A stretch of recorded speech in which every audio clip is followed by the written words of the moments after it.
Hello, everybody, and welcome to our very last Midday Science Cafe of 2021, if you can believe it.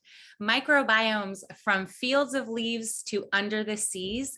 We have featuring two budding scientists, Dr. Kyle Meyer and Dr. Lydia Rackbauer. So thank you so much for being here. As usual, we are going to start our program today with a land acknowledgement. We recognize that Berkeley sits on the Huchun territory, the ancestral and unceded land of the Ohlone people, the successors of the historic and sovereign Verona Band of Alameda County. This land was and continues to be of great importance to the Ohlone tribe and other familial descendants of the Verona Band. Every member of the Berkeley community has and continues to benefit from the occupation of this land since the institution's founding in 1868. By offering this land acknowledgement, the Berkeley community not only recognizes the history of the land on which we stand, but also recognizes that the Ohlone people are alive and flourishing members of the Berkeley and broader Bay Area communities today. Thank you so much for allowing me the time to make that acknowledgement. I want to also mention, although this is our last Midday Science Cafe of 2021, we are already scheduled with February, March, and April, our winter spring season of subsurface research in February, science of meat and dairy alternatives, and recyclable plastics, all of course happening on the third Thursday of the month at noon, virtually on Zoom. So we hope to see you there. Before I continue, I just want to remind you all that there's closed captioning available. If you click the three dots more, it might say open captioning. There might also be a bar in your Zoom, which also describes how to open closed captioning. It's different every time we open Zoom, but I just wanted to make sure you knew that. The other thing I wanted to make sure that you know is that this event is being recorded, and we will share it with all of you after the event. You will, and anyone who RSVP'd. So don't worry, you can see this again. You can share it with your friends and your family if you so choose. Now, who are we? I am Dion Rossiter. I'm the Executive Director of Science at Cal, and Science at Cal celebrates and brings the wonder of UC Berkeley STEM research to the community. All of our events, of course, are free and geared towards public audiences.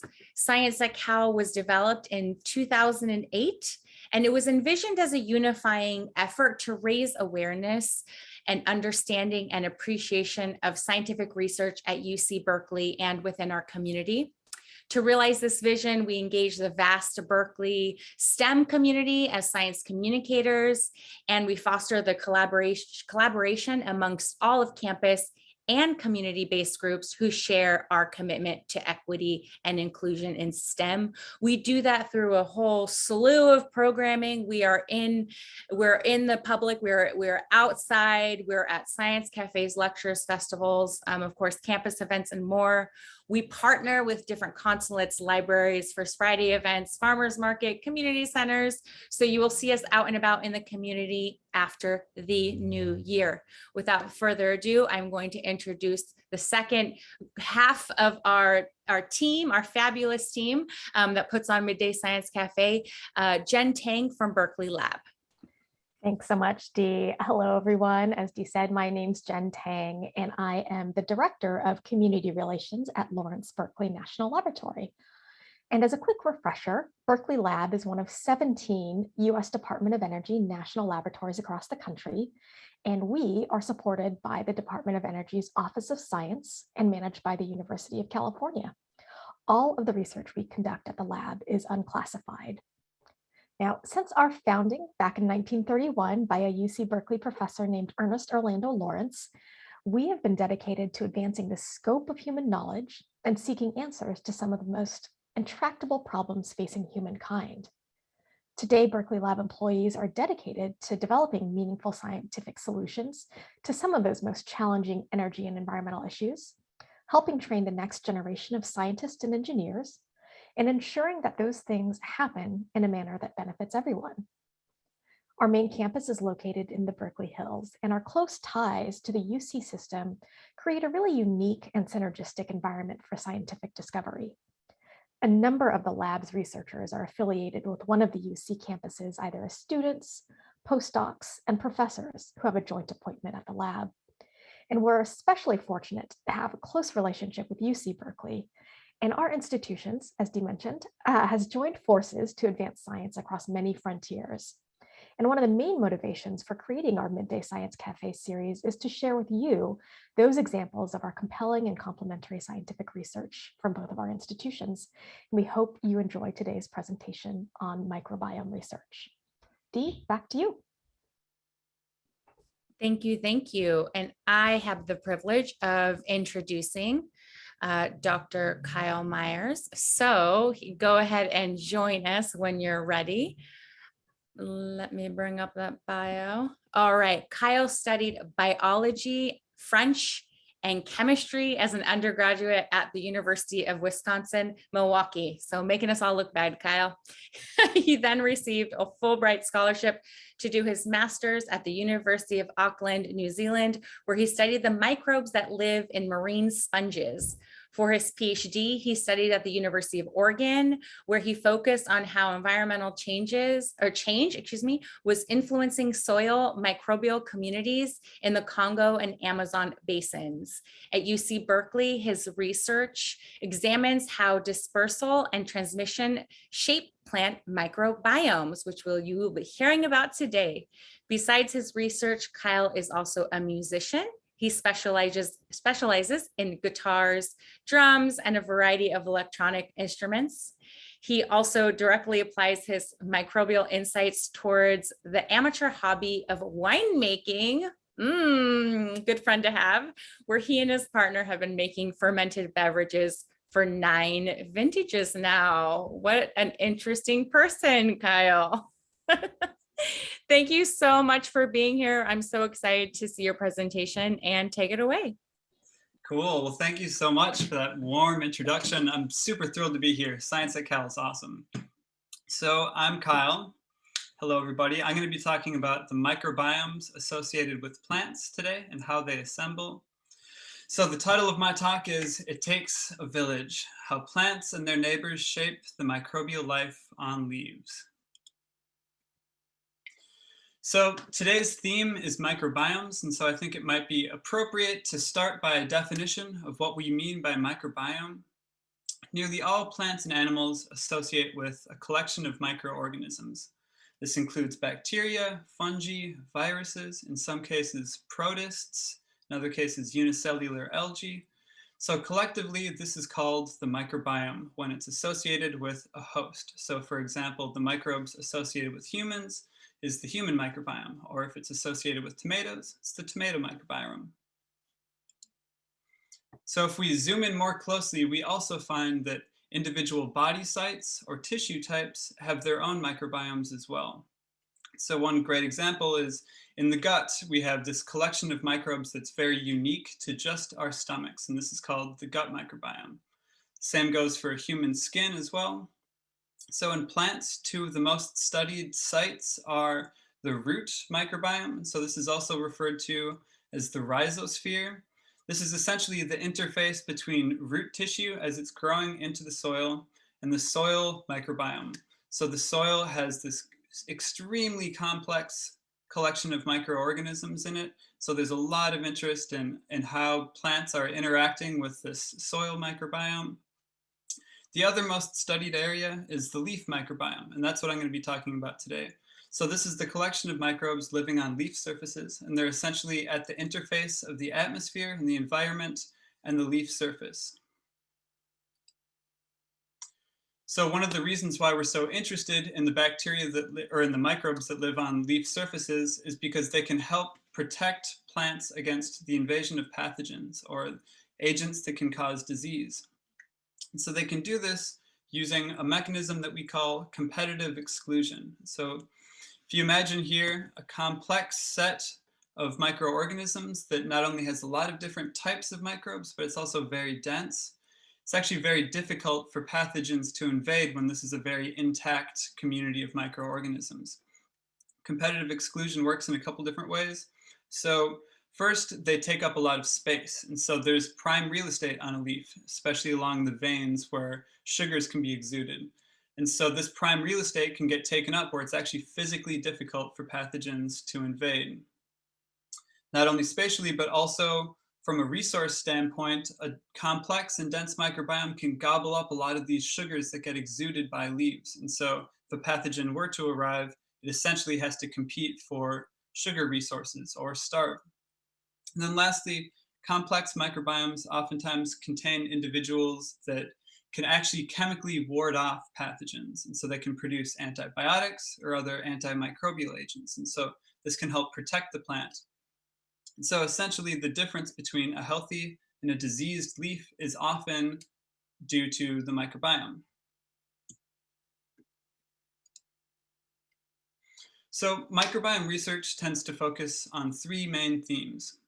This first theme is assembly. So you can think of this as how do microbiomes form? And so when an individual is first born, or when a seedling first emerges, or even seasonally when trees put out a new flush of leaves, they essentially have little to no microbiome on them whatsoever. And then over time, as microbes land on there, they accumulate a microbiome. And so this area of research is essentially concerned with how that assembly process takes place.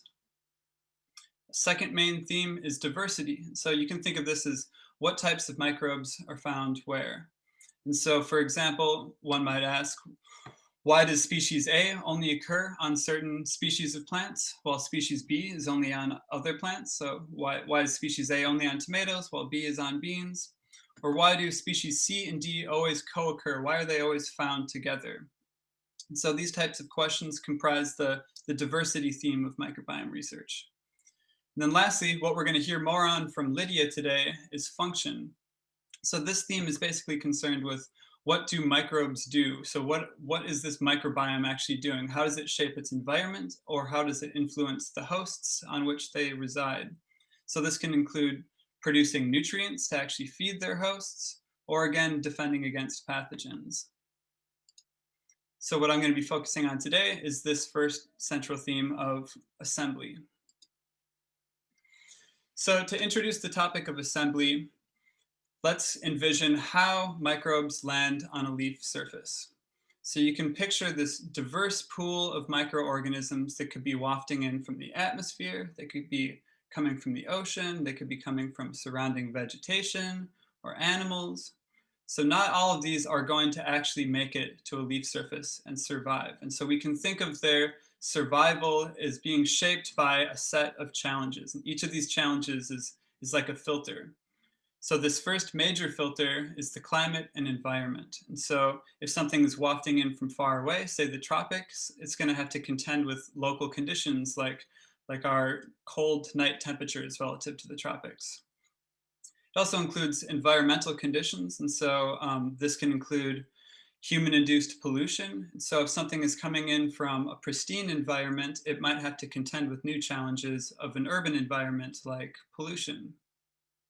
So those that can survive the local climate and environment then land on a leaf surface, but it gets more complicated than that. So not all that arrive will survive.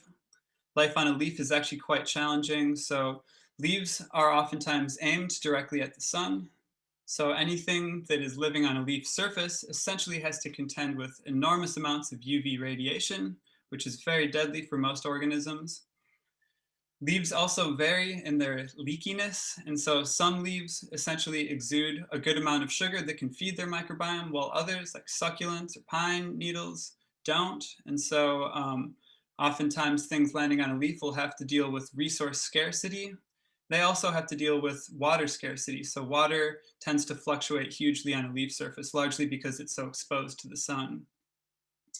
So those that can persist on a leaf surface will then find themselves dealing with another set of challenges. And that's the plant immune system. So just like us, plants have an immune system, and this is essentially the plant's last attempt at controlling its microbiome. And so the immune system can target individual members of the microbiome and kill them, leaving others to proliferate. And so they can essentially shape their microbiome to a certain extent. So after all of this filtering process has taken place, The end result is essentially that different plant species select different microbiomes. So in other words, a tomato might have a different collection of microorganisms growing on it than a bean does. There's a lot of interest in one, how this is taking place. And so again, we don't know that much about the immune system of plants and how this actually shapes the microbiome. And there's other mechanisms as well, including the production of certain molecules that can attract microorganisms or repel them, or the production of certain tissues that can either compartmentalize microbes or prevent them from interacting with the plant host. And so the mechanism of this is still not very well understood, and it's a hot topic. Secondly, the idea of specialization is something that's attracting a lot of attention in plant microbiome research. And so are there any of these microbes that are evolutionarily specialized in living on these plants? And so that has attracted a lot of attention, not only because it teaches us something about nature, but it might also be applied to agriculture, for example, in producing or improving crop yield. And then lastly, the area that we come in is basically asking, how does the context of a plant influence its microbiome? So do we see that a tomato will always develop the same microbiome no matter where it's grown? Or does its surrounding context influence that? So we're beginning to learn that the surrounding vegetation that a plant encounters has a strong influence over its life. And so generally speaking, we know that the spread of disease it's really important to know who a plant's neighbors are in terms of the spread of disease or the spread of insect pests. But what we don't know is how a neighbor might influence a plant's microbiome assembly. And so what we're doing is essentially asking two foundational questions in this area of research. The first question is, does it matter what species of plant a plant's neighbors are? And so if a tomato is surrounded by tomatoes, does it assemble a different microbiome than if it was surrounded by beans? So there's some precedent to suggest that that might matter. So we know, for example, that beans and tomatoes select different microbiomes. And this can be said for the majority of plant species. And so if we have a huge amount of a different species of plant, that's going to be shaping this pool of microorganisms that could potentially colonize the plant.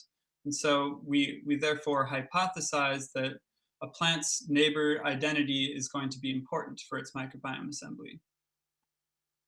Second question that we're asking is, does the size of a neighbor matter? So as plants get bigger and bigger, they're essentially creating more and more microbial habitat. And so bigger plants tend to have more microbes on them. So this have higher abundances. So that would lend us to think that that would increase the chances of them shedding microbes. And so they might become more and more influential sources of microbes to a plant. So these are our two fundamental questions. Does neighbor identity matter? Does neighbor size matter in terms of plant microbiome assembly? So we set out to test this using a field trial at UC Berkeley's Oxford tract, so right next to campus. We used 3 species of plants: tomato, pepper, and bean. And what we did was establish these experimental plant neighborhoods using every possible combination of these 3 plants. And so here's 2 examples. We have a tomato plant surrounded by a ring of bean neighbors. And here we have a bean plant surrounded by a ring of tomato neighbors. So after we plant them in the ground, we allowed them to establish for a month. And this is essentially what they look like after a month of growth. So you can see they get to be quite large. Then what we do is we harvest the focal plant. So just this plant that's in the center. But we let this ring of neighbor plants stay where it is. And I'll come back to that in a sec. So we take the focal plant, we bring it into the lab, and we harvest its microbiome. We do this by using a sonicating water bath. And so we put the plant in this water bath, and it essentially hits it with sound waves, and it shakes the microbes off the surface of the leaves, which we can then collect, and you can do a variety of things with them. So the cells are still alive. You can either spray them onto other plants, or what we did was extract DNA from them, and we can use that DNA to identify what microbes are growing on each plant. And so we can essentially characterize the microbiomes of each of our experimental focal plants. So importantly, we go back out into the field where the neighborhoods have been left alone, and we replace that focal plant. And this focal plant is the same species as the original one, and it's the same age as the original one. And so as the experiment continues, we essentially have a neighborhood that's getting older and older and bigger, and the focal plant is essentially the same age throughout. And so we did this for 3 total harvests, and so the whole experiment lasted 3 months.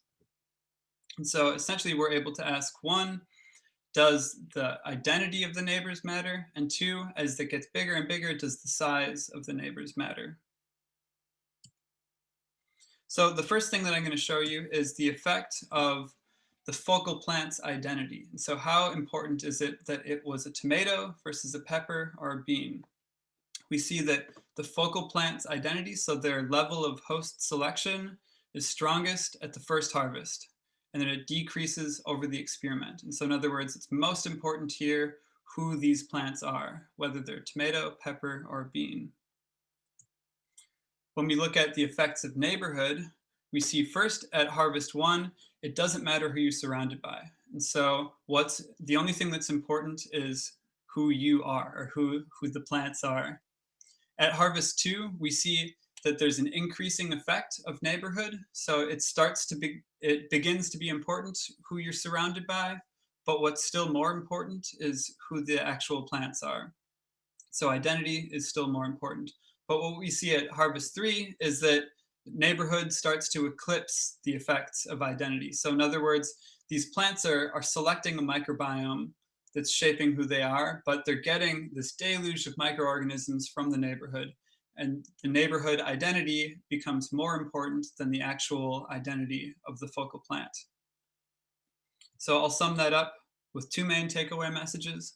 So when your neighbors are small, it matters more who you are.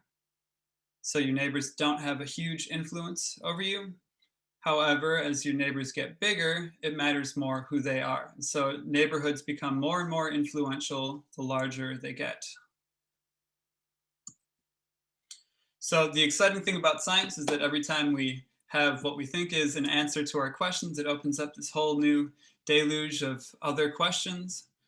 So one of these is, how do neighborhood effects help or harm the plant? So we've essentially established that a neighbor can influence the assembly of microbiomes on plants, but we don't really know how that affects the plant itself. And so that could be a new area of research. You could essentially ask, does this improve crop yield? Does this improve the germination of the next generation of seeds from those plants? Another question is, can we use neighborhood effects in agriculture to spread beneficial bacteria? So could we potentially take plants, inoculate them with plant probiotics or beneficial bacteria, and plant them throughout the field in order to spread these bacteria throughout the field? And then lastly, could neighborhood effects improve conservation or restoration efforts? And so if we're trying to establish native plants in the field, perhaps knowing that they exchange microbes with each other could inform how we design those efforts. So thank you all for listening. Thank you to the National Science Foundation for funding, and to the REU program for paying for Rob Porch to come out and be my partner in this experiment. And thank you to Britt Koskela and Steve Lindau, my advisors, and to their labs for giving me input. And I look forward to any questions. Thank you so much, Kyle. That was fabulous. And we are getting a lot of questions in the chat and in the Q&A. So keep them coming, folks. We will get to most of them after we hear from Lydia. But for now, let's go ahead and ask you 2 questions just to get some of these out of the way. How might your results that neighbors are important in microbiome assembly apply to the human microbiome? Well, that's a great question. Thank you. So this idea that neighbors can shed microbes is an important concept, because a lot of the focus of microbiome research has been on essentially what are the internal components of hosts that are shaping the microbiome. So how is it that our genetics or our immune system are shaping what microbes live on us? But it has typically overlooked how interactions with other individuals can shape them.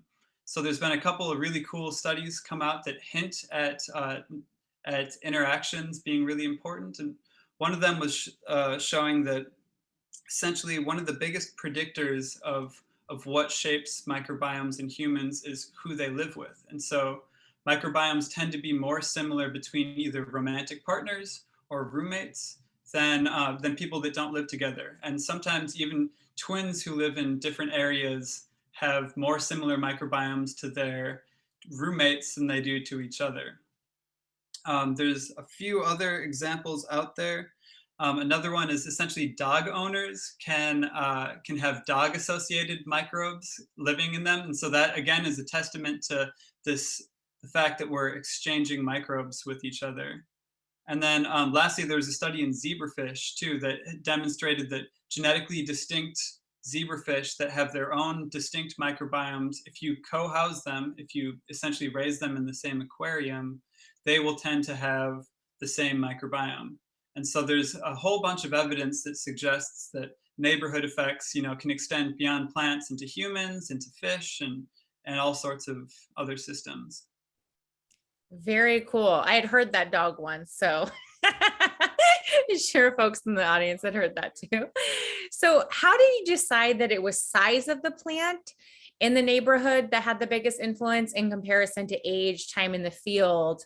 Is this a relative distinction, or do we assume size equals age? That is a great question, and also one that has come up in peer review. So yeah, that's a heavy hitting question. So I mean, the short answer is that it's both, right? So as plants age, they have more and more opportunity to select their microbiome, and so this is basically evidence that suggests that age is important. They have a longer opportunity to accumulate plant-associated microbes, and so they might have a stronger influence over their neighbors just because they're accumulating more species that can essentially spread to other plants. But we do have a couple lines of evidence that suggest that biomass itself is important. And so one, we established in this study that larger plants have more microbes on them. And so as they grow, we know that they have more microbes on them. And so that just increases the chances that they can shed them to their surrounding neighbors. Two, we've also tested this statistically. And so we estimated the biomass of every neighborhood at every harvest, and we can essentially ask in our statistical models, is neighborhood biomass important in structuring the microbiome? And it is highly significant. And then three, this is like essentially what ecological theory would predict. And so there's this concept in meta-community theory called mass effects. And so this is essentially where local selection, so you can think about this as the plant selecting for its microbes. It's essentially killing off certain microbes that it deems as unacceptable. However, if you have high enough dispersal, you're essentially just replenishing the microbes that are being selected against. And so you would expect that host selection gets less and less effective as dispersal becomes higher. And so this is essentially what theory would predict, which is exciting to demonstrate it experimentally. Yeah, definitely. All right. Well, Kyle, those were fabulous answers to these questions and a fabulous talk. And I'm going to invite Jen and Lydia up for the next round. Fantastic. And thanks, Kyle. That was a great presentation. It is actually my pleasure to introduce our next speaker, and that is Lydia Rackbauer. So Lydia, please join me on the screen. Lydia is a postdoctoral researcher at Berkeley Lab's Joint BioEnergy Institute, where she uses chemistry, engineering, biology, and other scientific disciplines to find solutions for renewable energy applications. She holds a master's degree in environmental biotechnology and got her PhD from the University of Natural Resources and Life Sciences, Vienna, in the field of microbial gas conversion with a focus on anaerobic mixed consortia. And she is also the winner of the first annual Bay Area Research Slam, which is a competition between the Bay Area's 4 Department of Energy national labs, where contestants are challenged to present a compelling 3-minute presentation of their research using language appropriate for a non-specialist audience. I am going to drop a chat link in case you're curious to watch Lydia and her competitors in that slam. And I am now going to hand it over to Lydia for her presentation. Thanks, Lydia. Thank you, Jen, for the really kind and nice introduction. I'm Lydia, and I have the pleasure today to talk about the exceptional abilities of the fish gut microbiome and how we can harness their power to turn seaweed into renewable energy. But before I talk about the fun stuff, I want to share with you why we should even care.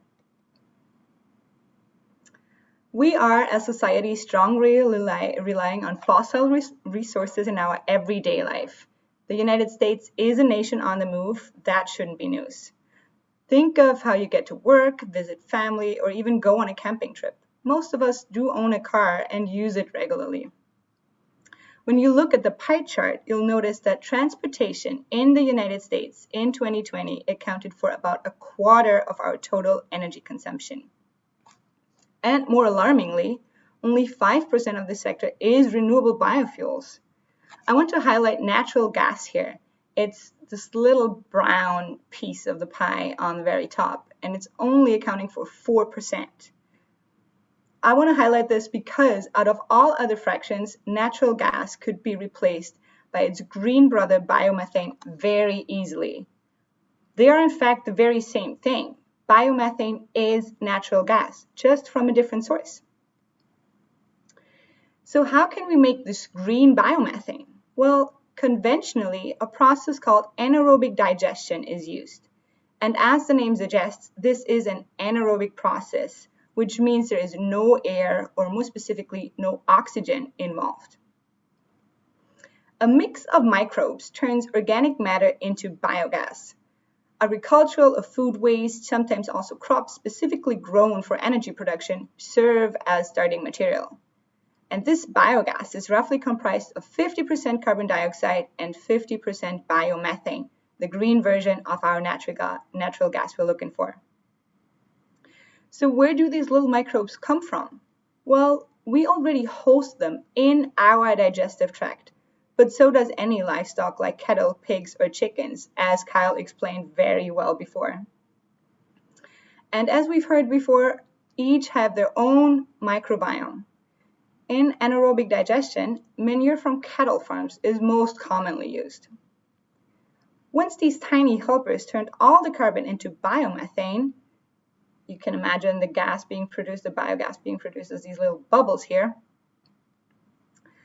So once they turned all the carbon into biomethane, all that is left is slurry, which is applied as fertilizers on the field. It's basically really a cycle. Maybe you've already heard of this biogas process. It is what East Bay mud uses for wastewater and sewage treatment. But this process can also be applied for another, let's say, problematic biomass. I am sure the last time you were at the beach, you noticed that even on the most perfect day, there's always some nasty greenish goop washed to the shores we don't want to step on. It might not be as bad as in this picture, but it's there. Wouldn't it be great if we could think of the seaweed as something useful rather than a smelly distraction? Fossil fuels are terrible. We all know that. And now imagine we could turn this algae nobody wants at the beaches anyways into bio-based fuels. A win-win situation, and we can actually do that. I bet you never thought of seaweed as a source for biofuel, but it can be. And with the given conditions in the United States, at least 500 million tons of seaweed are estimated to be produced every year. And I'm talking only about the dry algae, no water that accounts for most of the weight. Very much like your wet laundry is a lot heavier than when it's dry. When converted into liquid fuel, it could substitute 620 million gallons of fuel. And that is 10% of our nation's transportation sector. We've already talked about the transportation makes up a huge chunk of our total energy consumption. The problem is, however, that there's yet no easy way to break down the seaweed. To convert the seaweed into biofuels, it needs to be deconstructed into usable parts. And that's challenging because of its chemical structure. Without deconstruction, the complex sugars within the seaweed are not accessible. Our idea to solve this problem was to mimic nature, copy already existing successful solutions, and learn how it's done. But where to start looking? We already heard that gut microbiomes can do an amazing job at decomposing a variety of biomass. That is why I'm taking a closer look at the seaweed degrading experts within a fish's gut. In my case, we're talking about kyphosids. These are fish that are a type of herbivorous reef fish, and they are feeding on the seaweed. The idea was to use the fish's gut microbiome, here shown as these little red beans, to break down the seaweed using enzymes who do a really great job in tackling the inaccessible seaweed structure. It's very much like our digestive system does a great job in decomposing our food. So the gut microbiome is already specialized in breaking down the major polysaccharide compounds that can differ greatly according to the seaweed species.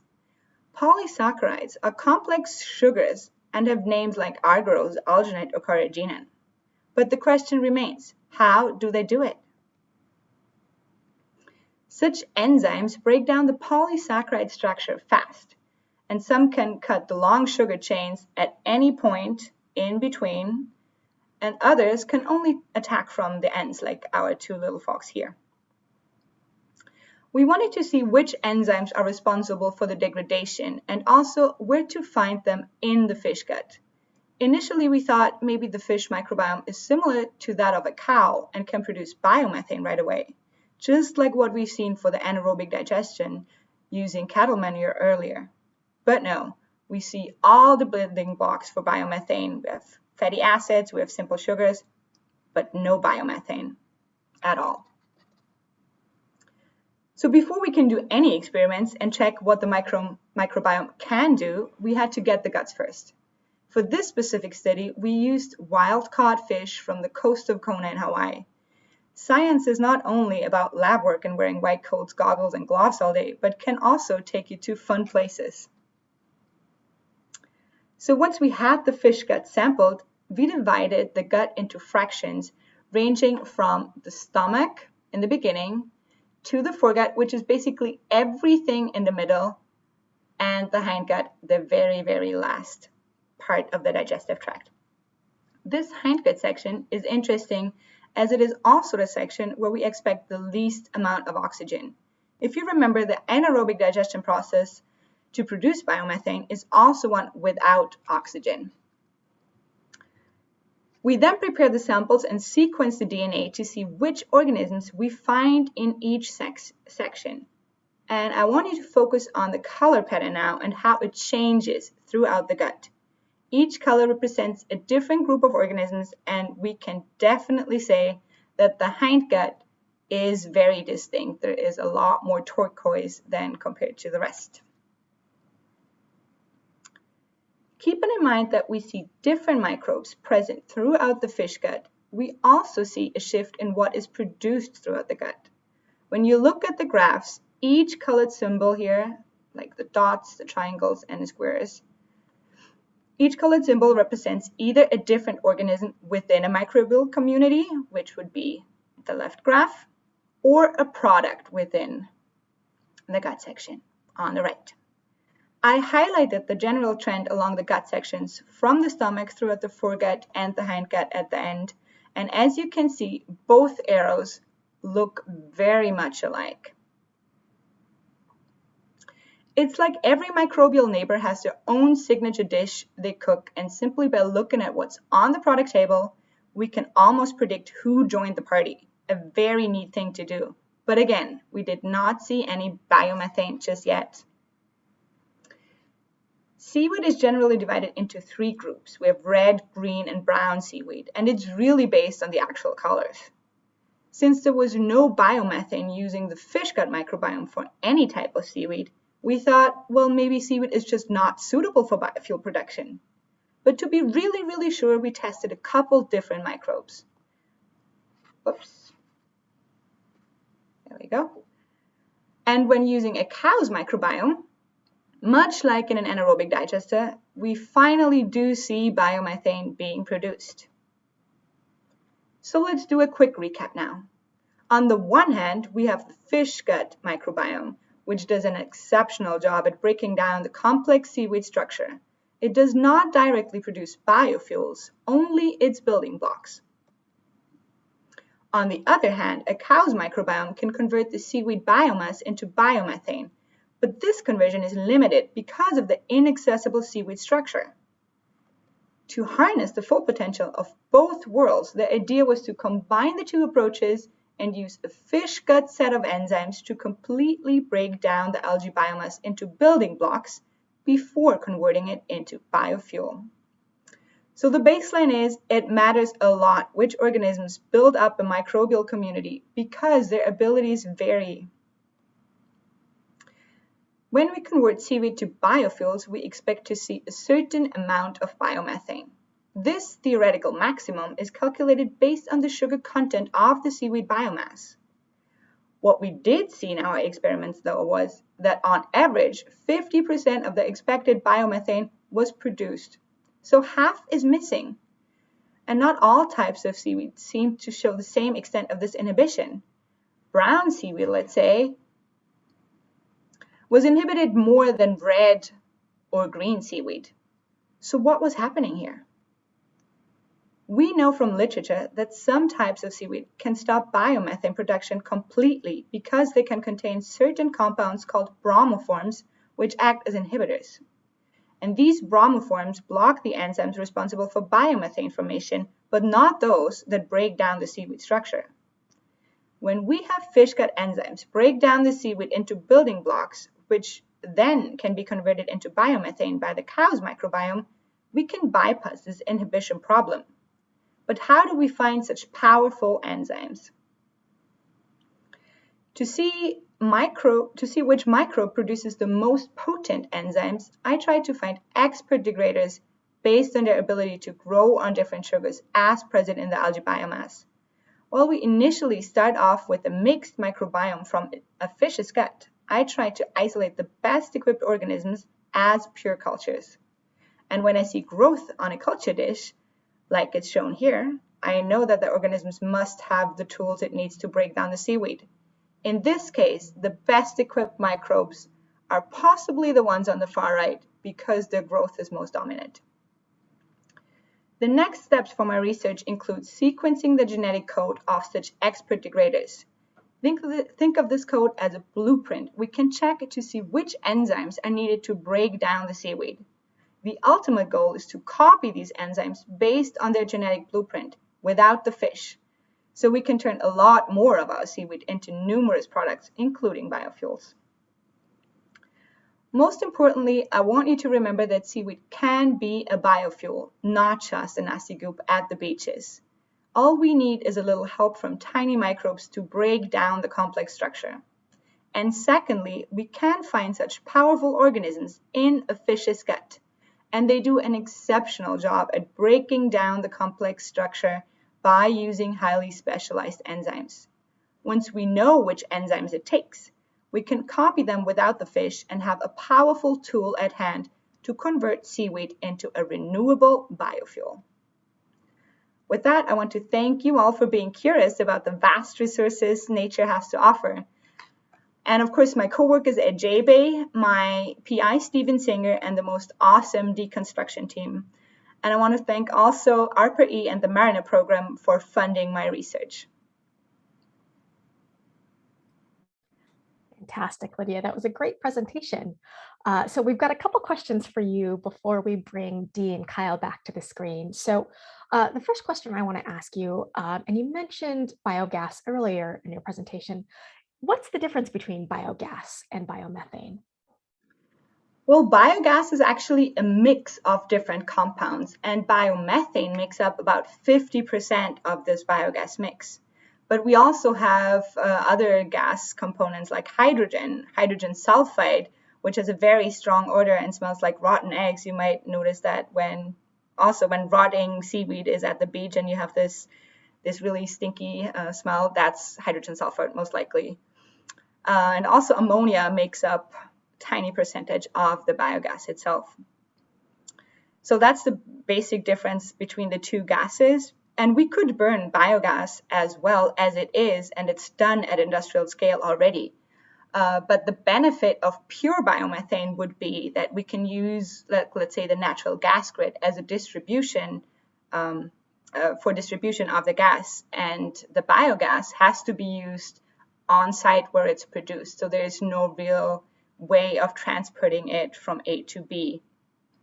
Got it. That's fascinating. I didn't realize that was the difference. So thanks for that explanation. So another question for you that came up is, you mentioned that seaweed is an unwanted resource that nobody would really miss. But what would be the impact of removing large quantities of decomposing seaweed from the ecosystem to create biofuel? And I think the analogy that we might be thinking about here is, removing dead wood from a forest sometimes has the unintended consequence of removing beneficial nurse logs. Very, very good question. I wouldn't say that seaweed used to be a problem in, let's say, the past centuries. It has become a problem because it's washed to the shores, because it's just overgrowing the seas at the moment. And we see an increase of sargassum biomass being produced with every year. So it really strongly depends where we see the seaweed. There is also the Sargasso Sea, which is a floating raft to the east of Florida within the Bermuda Triangle. And this Sargasso Sea it's really important to keep it where it is. It would be devastating to harvest that seaweed because it's home to numerous creatures. It's really important for the ecosystem. And seaweed really is just a problem when it's washed ashore. I mean, removing sargassum from 50 miles of Miami-Dade beaches costs $45 million in 2019. So it's become a major issue because it's not staying where it's supposed to be out in the ocean. It's really just a major problem when it's washed to the shores, and we see an increase with every year. So as long as we're using that type of seaweed, we're pretty good and we're set. Got it. Thanks for that. So at this point, I'd love to invite Dee and Kyle back to the screen to join us for our Q&A. Hello, both. Thank you. Hello. Long time no see. I know. Well, we have gotten a ton of fantastic questions from our audience. And since Lydia just answered the last question, Dee, why don't I hand it over to you to ask a couple of questions I think we have for Kyle.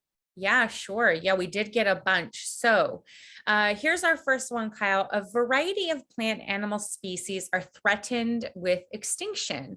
What are the thoughts on how such extinctions will affect the microbial communities with which they interact? Great question. That is a fantastic question. And that is like a cutting edge field right now. So that's something that we don't know, but there's a lot of interest generated. And so essentially what they're getting at is as animals don't just go extinct overnight, they become increasingly rare. And so or the same goes for plants as well. So what are the consequences of becoming more rare? And you might think that from our results and from others that if they're not interacting with each other as much, or if becoming rare means that they're just not next to each other as often, they might not be exchanging microbes.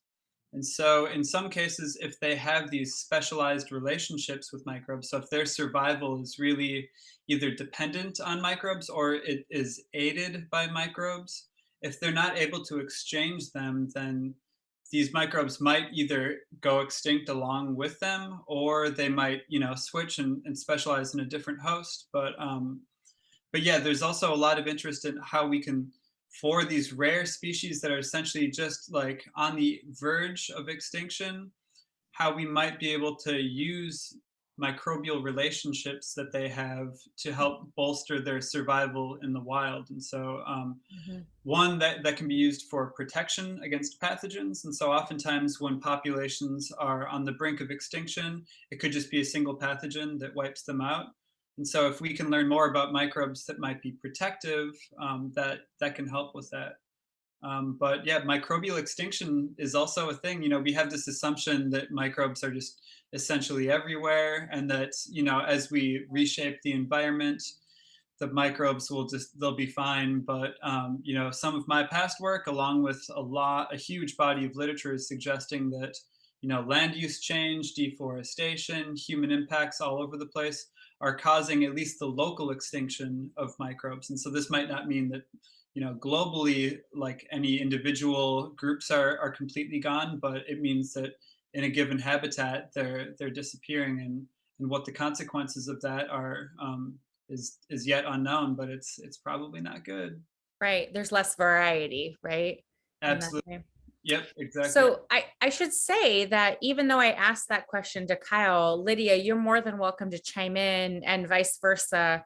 When Jen asked the question, Kyle, if you have a little addendum to any of those responses, you're more than welcome to just have a conversation here today. So Lydia, did you want to add anything? I know that wasn't necessarily only something that Kyle could answer. That's sort of about microbial environments altogether. I mean, he explained it pretty well. So there's a lot of effects we don't know yet. And since every microbiome is so different, we can't really, everything would need a study to see, okay, what are the long-term effects if we change the microbiome? What does change the microbiome? How would that affect what the microbiome can do? Like, as I said during my talk, we assumed that there were methanogens present, so the bugs that can actually make methane within a fish gut. But then we see, okay, maybe they're feeding on the seaweed, and by introducing this constant bromoform inhibition through the feed, there's just this suppressed methanogenesis in the fish gut, and we don't see any biomethane being produced. So this is a good example of how the environment actually affects what is going on in the microbiome and what we see in the microbiome, and how it affects, what is produced. Yeah, great. Thank you so much. Oh, Kyle, go ahead. Yeah, that also just brings to mind, like the idea of this species pool is essentially what plants and animals use to select their microbiome from. If we have a massive alteration to that species pool, so if we have loss of lots of groups, or the proliferation of a bunch of, like weedy groups that just like can live wherever, that could, affect this specialization ability. So it goes both ways. Mm-hmm. Yeah. Definitely. All right. So somebody else asked, I noticed under function, ammonia is listed. Does the bacteria that fixes nitrogen need a biome of multiple microbes? Maybe you can tease that apart. Is that why we can't seem to make ammonia efficiently using bacteria and must use natural gas catalysts to make ammonia? Yeah, that's a great question. I don't know. That was a long one, so maybe part by part. Excellent question. I don't know that much about nitrogen fixation in general, so like that's the caveat here. But I know, so nitrogen fixation is a process that can happen on leaves, and so this is, for those who don't know, nitrogen fixation is basically taking dinitrogen, so N2, which is like what most of our atmosphere is comprised of. That basically has nothing, like not many organisms on Earth can actually use that. So nitrogen is super important for plant growth, but plants can't use dinitrogen. And so they rely on this group of microorganisms called nitrogen fixers that basically take nitrogen from the atmosphere and convert it to ammonia. And then ammonia can be used by plants. And so they're basically asking, does that require a consortium of different bacteria to take place, or is there a single species of bacteria that does that? And so the answer there, just for nitrogen fixation, there are individual microbes that just do that process. But if you think about the whole nitrogen cycle, so it doesn't end at ammonia. Ammonia can get converted into nitrite to nitrate, and those are also bioavailable, and so they can be used by plants.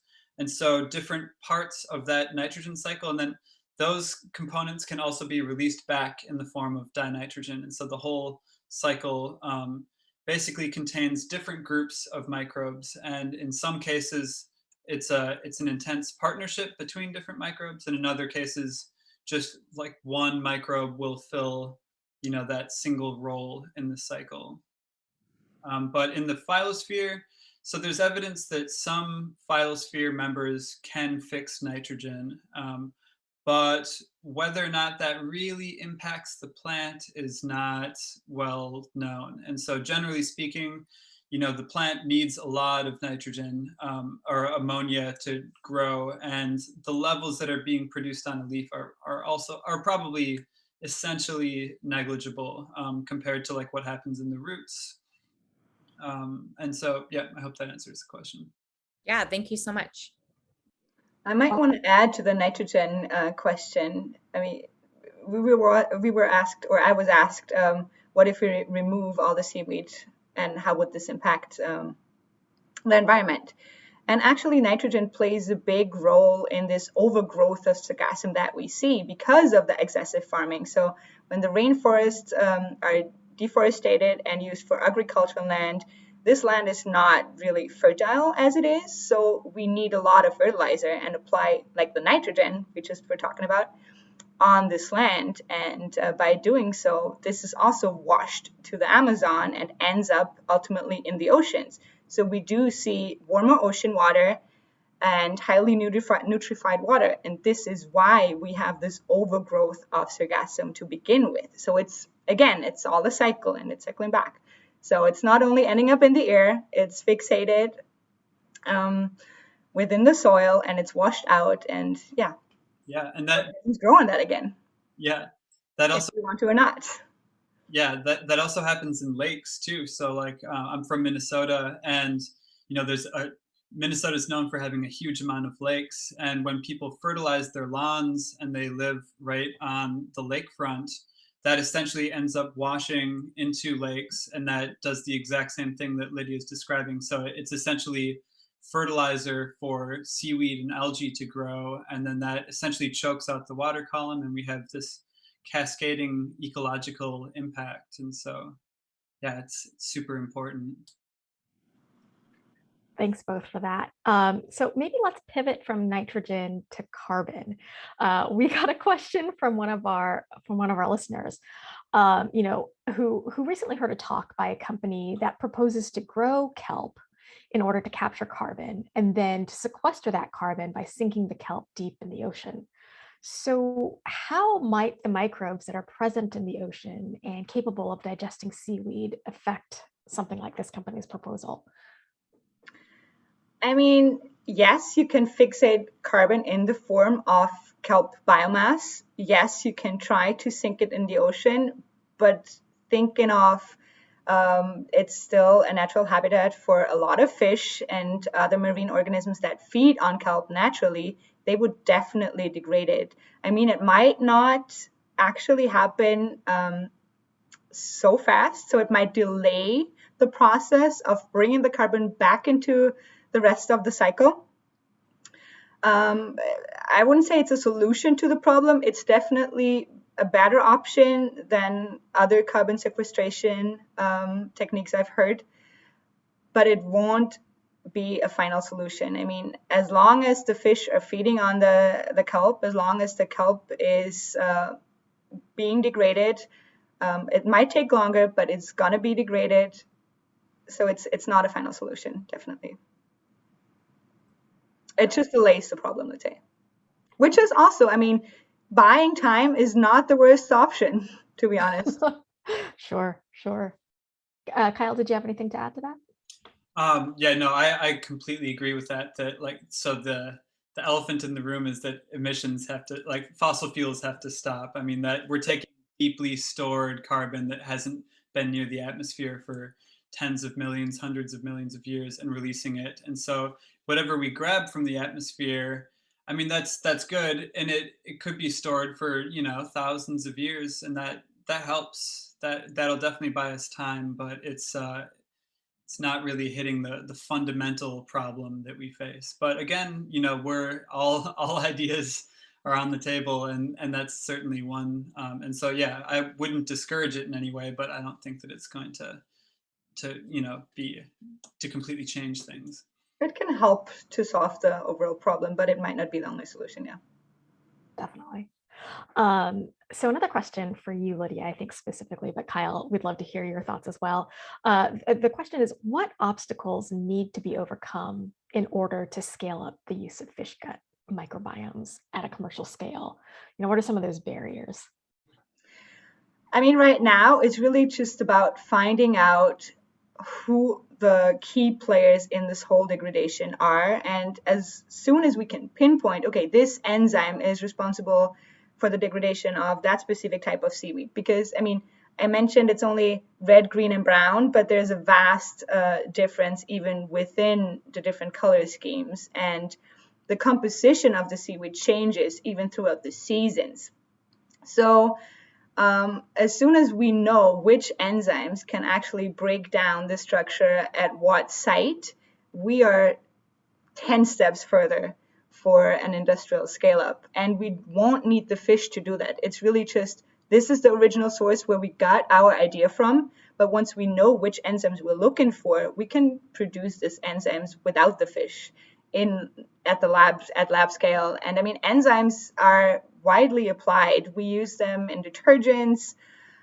So it's really in our everyday life, we use a ton of enzymes, let's say. And as soon as we know who is actually doing the job, I think this would be the biggest step for industrialization. Got a couple of questions about people who are curious about the fish gut microbiome specifically. So does the composition of the gut microbiomes of fish correlate more highly with the taxonomic classification or genetic relatedness of the fish, or more with the habitat in which the fish reside? Excellent question.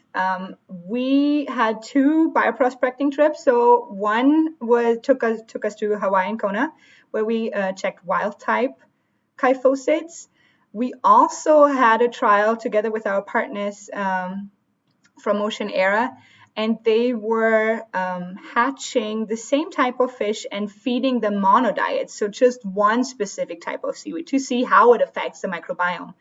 And it strongly impacts what we see in their guts.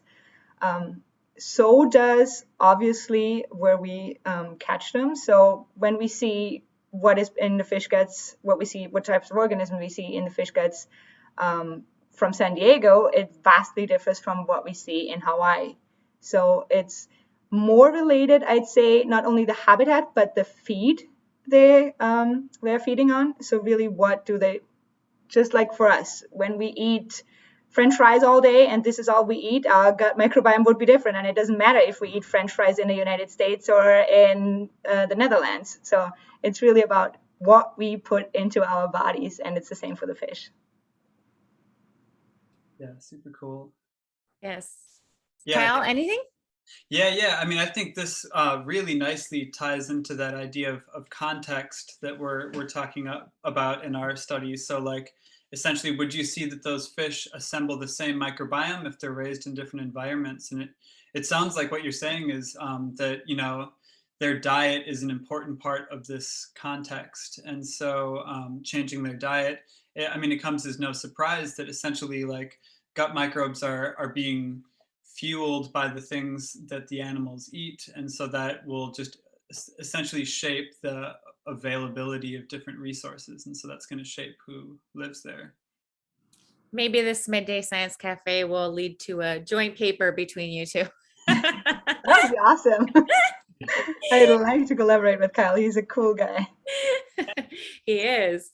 All right. So here's a great question. Another great one from the audience. The original denizens of the nation used a polyculture to grow crops, right? Corn for starch, pea beans for corn and for protein, and squash to knock down the seeds. I thought that this mix was successful because of the different plant niches, but is it also the microbiome that might have made this successful?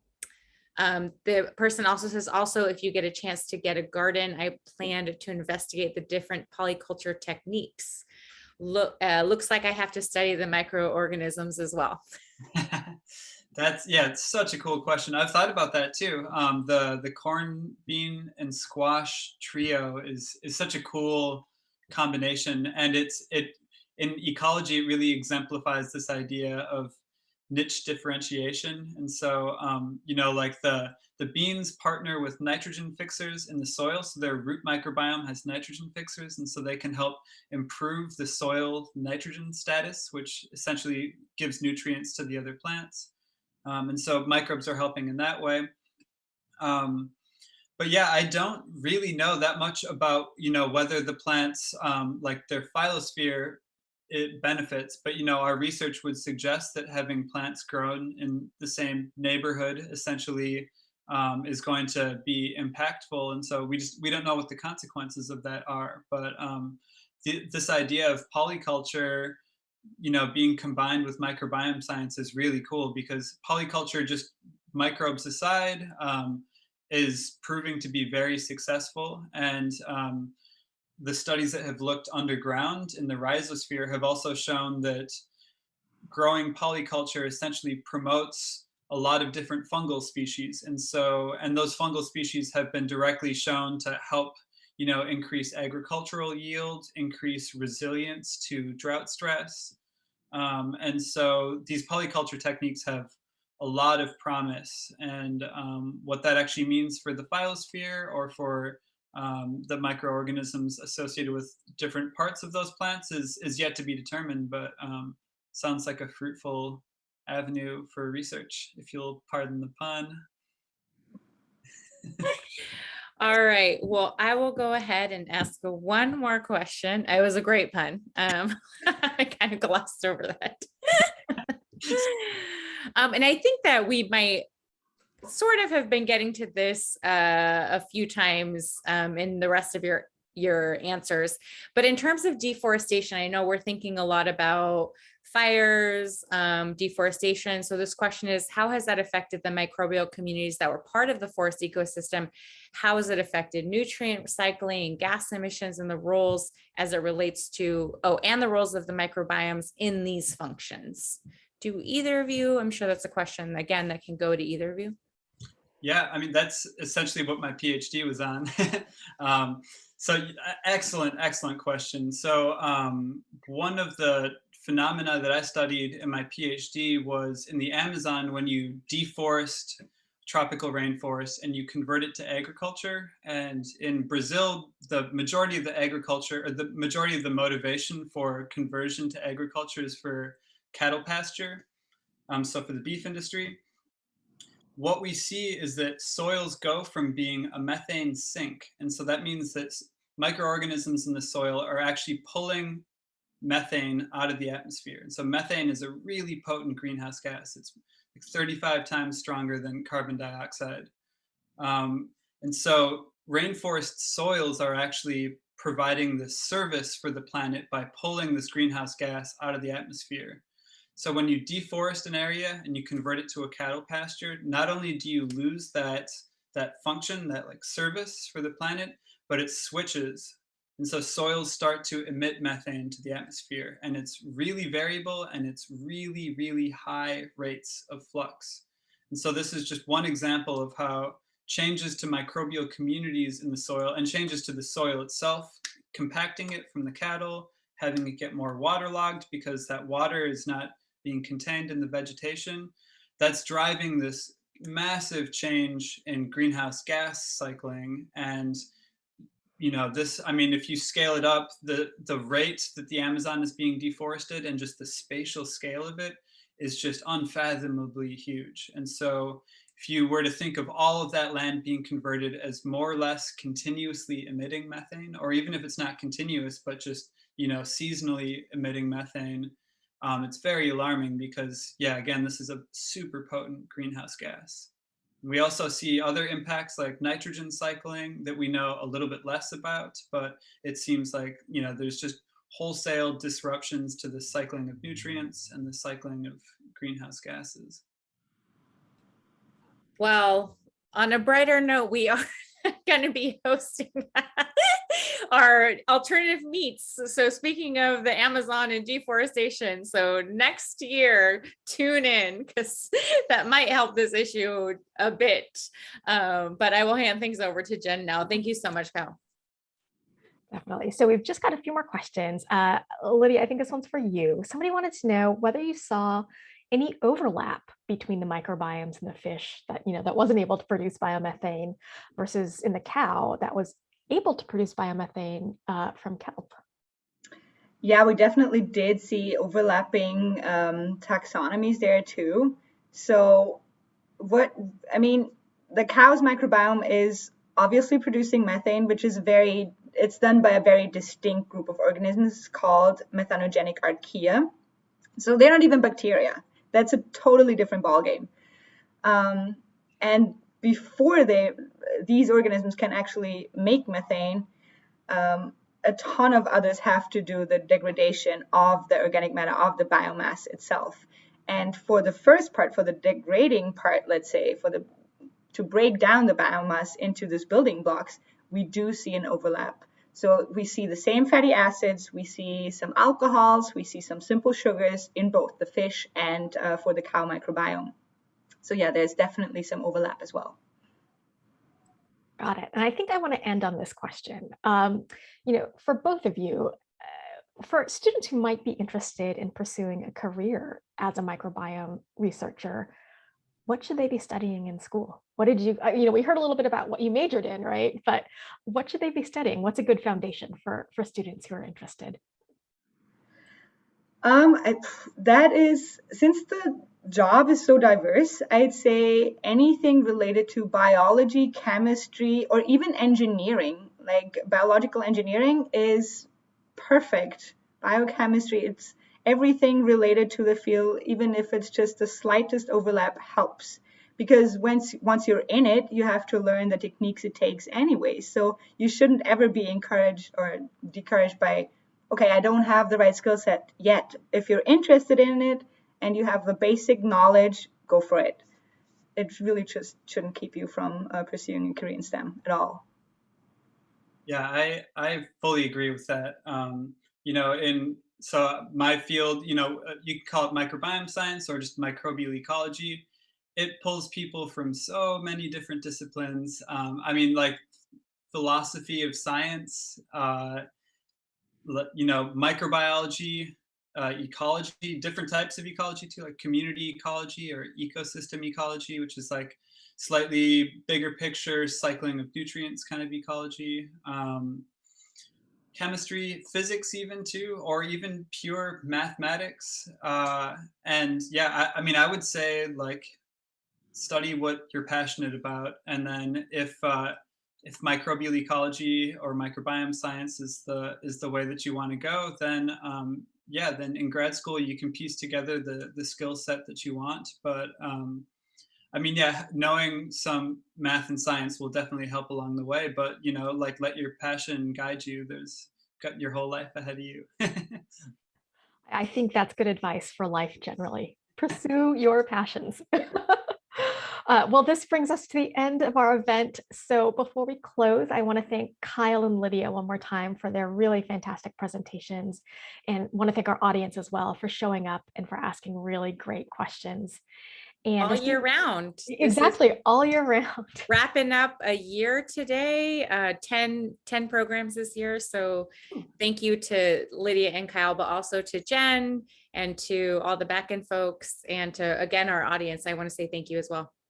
Yeah, we've got a really great program for you in 2022. So we'll see you hopefully next year. Thursday, February 17th is the first lecture. And with that, we'll sign off. Say thanks again so much. Happy holidays, and see you next year, everyone. Thank you so much. Thanks, everybody. And thanks for being great host, Jen and Dee. It was a pleasure. You guys made it easy. Thanks, everyone.